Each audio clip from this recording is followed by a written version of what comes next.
Balaji studio Delhi. अखिया में लार भरल सोना छै कलाई गे, बहिन बिना राखी के बांध दे माई गे, बहिन बिना राखी के बांध दे माई गे।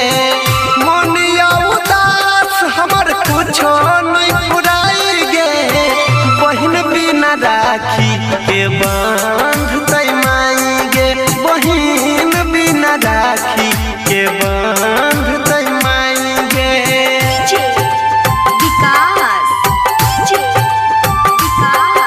बहिन बिना राखी के बांध दे माई गे, के बांध दे माई गे। सुना सुना लगई छै अंगना अपन दलान गे, किया ऐसन किस्मत बनल कै भगवान गे।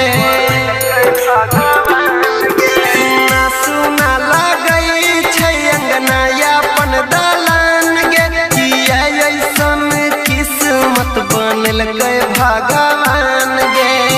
हे माथा पटिका के देतै सुन लगाई गे, बहिन बिना राखी के बांध दे माई गे, बहिन बिना राखी के बांध दे माई गे।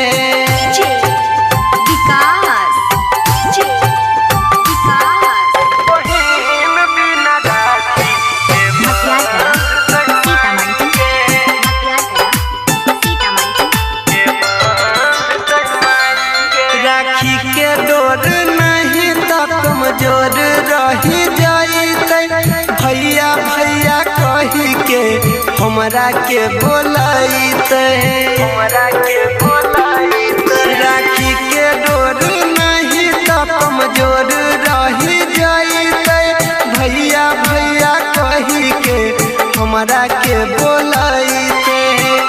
सोनी अनिल कोन करतै उपाय गे, बहिन बिना राखी के बांध दे माई गे, बहिन बिना राखी के बांध दे माई गे। बालाजी स्टूडियो दिल्ली।